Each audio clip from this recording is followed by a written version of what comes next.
ಸ್ನೇಹಿತರೆ ನಮಸ್ಕಾರ. ಸನಾತನ ಧರ್ಮ ಉವಾಚ ಯೂಟ್ಯೂಬ್ ಚಾನಲ್ಗೆ ಸುಸ್ವಾಗತ. ಈ ವಿಡಿಯೋದಲ್ಲಿ ಭಗವದ್ಗೀತೆ ಅಧ್ಯಾಯ 14 ಗುಣತ್ರಯ ವಿಭಾಗ ಯೋಗ, ಭೌತಿಕ ಪ್ರಕೃತಿಯ ತ್ರಿಗುಣಗಳಲ್ಲಿ ಶ್ಲೋಕ 12, 13, 14, 15ರ ಅನುವಾದ ಮತ್ತು ಭಾವಾರ್ಥದ ಬಗ್ಗೆ ವಿವರವಾಗಿ ತಿಳಿದುಕೊಳ್ಳೋಣ. ಶ್ಲೋಕ 12.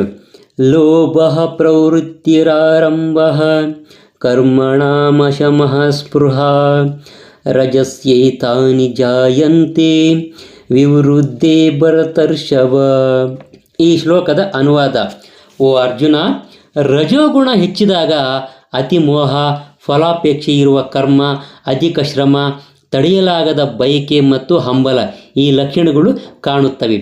ಇದರ ಭಾವಾರ್ಥ: ರಜೋಗುಣವಿರುವವನಿಗೆ ತಾನು ಆಗಲೇ ಪಡೆದಿರುವ ಸ್ಥಾನದಿಂದ ತೃಪ್ತಿ ಎನ್ನುವುದೇ ಇಲ್ಲ, ಇನ್ನೂ ಉತ್ತಮವಾದ ಸ್ಥಾನಕ್ಕೆ ಏರಲು ಹಂಬಲಿಸುತ್ತಾ ಇರುತ್ತಾನೆ. ವಾಸದ ಮನೆ ಕಟ್ಟಿಕೊಳ್ಳಲು ಬಯಸಿದರೆ ತಾನು ಶಾಶ್ವತವಾಗಿ ಅದೇ ಮನೆಯಲ್ಲಿ ವಾಸ ಮಾಡಬಲ್ಲೆ ಎನ್ನುವಂತೆ ಅರಮನೆಯಂತಹ ಮನೆಯನ್ನು ಕಟ್ಟುತ್ತಾನೆ. ಇಂದ್ರಿಯಗಳನ್ನು ತೃಪ್ತಿಪಡಿಸುವುದಕ್ಕೋಸ್ಕರ ಸದಾ ಹಂಬಲಿಸುತ್ತಾ ಇರುತ್ತಾನೆ. ಇಂದ್ರಿಯಗಳ ತೃಪ್ತಿಗೆ ಕೊನೆ ಎಂಬುದೇ ಇರುವುದಿಲ್ಲ. ಅವನು ಯಾವಾಗಲೂ ತನ್ನ ಸಂಸಾರದೊಂದಿಗೆ ಮತ್ತು ತನ್ನ ಮನೆಯಲ್ಲೇ ಇರಲು ಬಯಸುತ್ತಾನೆ ಮತ್ತು ಇಂದ್ರಿಯಗಳ ತೃಪ್ತಿಯ ಪ್ರಕ್ರಿಯೆಯನ್ನು ಮುಂದುವರಿಸಲು ಬಯಸುತ್ತಾ ಇರುತ್ತಾನೆ. ಇದು ನಿಲ್ಲುವುದೇ ಇಲ್ಲ. ಇವುಗಳೆಲ್ಲವೂ ಕೂಡ ರಜೋಗುಣಕ್ಕೆ ಸಹಜವಾದ ಲಕ್ಷಣಗಳು ಎಂದು ಅರ್ಥ ಮಾಡಿಕೊಳ್ಳಬೇಕು. ಶ್ಲೋಕ 13.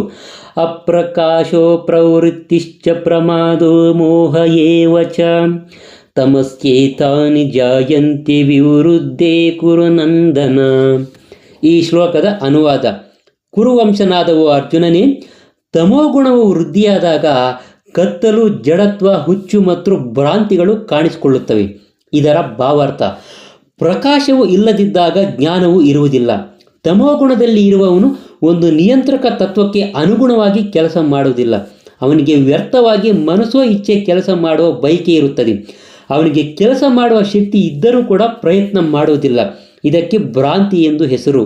ಪ್ರಜ್ಞೆಯು ಕೆಲಸ ಮಾಡುತ್ತಿದ್ದರೂ ಕೂಡ ಬದುಕಿನಲ್ಲಿ ಚಟುವಟಿಕೆಗಳು ಅನ್ನೋದು ಇರುವುದಿಲ್ಲ. ತಮೋಗುಣದಲ್ಲಿ ಇರುವವನ ಲಕ್ಷಣಗಳು ಈ ರೀತಿ ಇರುತ್ತವೆ. ಶ್ಲೋಕ 14. ಯದಾ ಸತ್ವೇ ಪ್ರವೃದ್ಧೇ ತು ಪ್ರಲಯಂ ಯಾತಿ ದೇಹಭೃತ್ ತದೋತ್ತಮವಿದಾಂ ಲೋಕಾನಮಲಾನ್ ಪ್ರತಿಪದ್ಯತೆ. ಈ ಶ್ಲೋಕದ ಅನುವಾದ: ಸತ್ವಗುಣದಲ್ಲಿ ಮನುಷ್ಯನು ಸತ್ತರೆ ಅವನು ಮಹರ್ಷಿಗಳ ಪರಿಶುದ್ಧವಾದ ಉನ್ನತ ಲೋಕಗಳನ್ನು ತಲುಪುತ್ತಾನೆ. ಈ ಶ್ಲೋಕದ ಭಾವಾರ್ಥ: ಸತ್ವಗುಣದಲ್ಲಿ ಇರುವವನು ಬ್ರಹ್ಮಲೋಕ ಅಥವಾ ಜನಲೋಕಗಳಂತಹ ಉನ್ನತ ಲೋಕಗಳನ್ನು ಸೇರುತ್ತಾನೆ ಮತ್ತು ಅಲ್ಲಿ ಸ್ವರ್ಗ ಸುಖವನ್ನು ಅನುಭವಿಸುತ್ತಾನೆ. ಅಮಲಾನ್ ಎನ್ನುವ ಪದವು ಮಹತ್ವವಾದದ್ದು. ರಜೋಗುಣ ತಮೋಗುಣಗಳಿಂದ ಮುಕ್ತವಾದದ್ದು. ಅಂದರೆ ಐಹಿಕ ಜಗತ್ತಿನಲ್ಲಿ ಕಲ್ಮಶಗಳು ಅನ್ನೋದು ಇರುತ್ತವೆ. ಆದರೆ ಸತ್ವಗುಣವು ಐಹಿಕ ಜಗತ್ತಿನಲ್ಲಿ ಅಸ್ತಿತ್ವದ ಅತ್ಯಂತ ಪರಿಶುದ್ಧವಾದ ರೂಪ. ಬೇರೆ ಬೇರೆ ರೀತಿಗಳ ಜೀವಿಗಳಿಗೆ ಬೇರೆ ಬೇರೆ ರೀತಿಗಳ ಲೋಕಗಳು ಅನ್ನೋದು ಇರುತ್ತವೆ. ಸತ್ವಗುಣದಲ್ಲಿ ಮರಣ ಹೊಂದಿದವನು ಮಹರ್ಷಿಗಳು, ಮಹಾಭಕ್ತರು ಇರುವಂಥ ಲೋಕಗಳಿಗೆ ಏರುತ್ತಾರೆ. ಶ್ಲೋಕ 15. ರಜಸಿ ಪ್ರಲಯಂ ಗತ್ವಾ ಕರ್ಮ ಸಂಗಶು ಜಾಯತೆ ತಥಾ ಪ್ರಲೀನಸ್ತಮಸಿ ಮೂಢಯೋನಿಷು ಜಾಯತೆ. ಈ ಶ್ಲೋಕದ ಅನುವಾದ: ರಜೋಗುಣದಲ್ಲಿ ಮರಣ ಹೊಂದುವಂತಹ ಮನುಷ್ಯನು ಫಲಾಪೇಕ್ಷೆ ಇರುವ ಕರ್ಮಗಳಲ್ಲಿ ತೊಡಗಿರುವವರ ಮಧ್ಯೆ ಹುಟ್ಟುತ್ತಾನೆ. ತಮೋಗುಣದಲ್ಲಿ ಮನುಷ್ಯನು ಸತ್ತರೆ ಪ್ರಾಣಿ ವರ್ಗದಲ್ಲಿ ಹುಟ್ಟುತ್ತಾನೆ. ಇದರ ಭಾವಾರ್ಥ: ಆತ್ಮವು ಮನುಷ್ಯನ ಜೀವನದ ನೆಲೆಯನ್ನು ತಲುಪಿದರೆ ಅದಕ್ಕೆ ಮತ್ತೆ ಅಧಃಪತನ ಅನ್ನೋದು ಆಗುವುದೇ ಇಲ್ಲ ಎಂದು ಕೆಲವರ ಭಾವನೆ. ಇದು ಸರಿಯಲ್ಲ. ಈ ಶ್ಲೋಕದಲ್ಲಿ ಹೇಳಿರುವ ಪ್ರಕಾರ ಮನುಷ್ಯನ ತಮೋಗುಣವನ್ನು ಬೆಳೆಸಿಕೊಂಡರೆ ಅವನು ಸತ್ತ ನಂತರ ಪ್ರಾಣಿಯ ರೂಪಕ್ಕೆ ಇಳಿಯುತ್ತಾನೆ. ಮತ್ತೆ ಮನುಷ್ಯ ಜೀವನಕ್ಕೆ ಬರಲು ಅವನು ವಿಕಾಸ ಪ್ರಕ್ರಿಯೆಯಿಂದ ತನ್ನನ್ನು ಮೇಲಕ್ಕೆ ಎತ್ತಿಕೊಳ್ಳಬೇಕಾಗುತ್ತದೆ.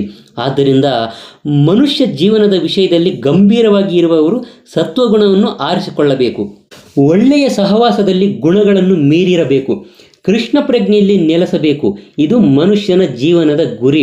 ಇಲ್ಲವಾದರೆ ಮನುಷ್ಯನು ಮತ್ತೆ ಮನುಷ್ಯನ ಅಂತಸ್ತಿಗೆ ಬರುತ್ತಾನೆ ಎನ್ನುವುದು ಖಚಿತವಿಲ್ಲ.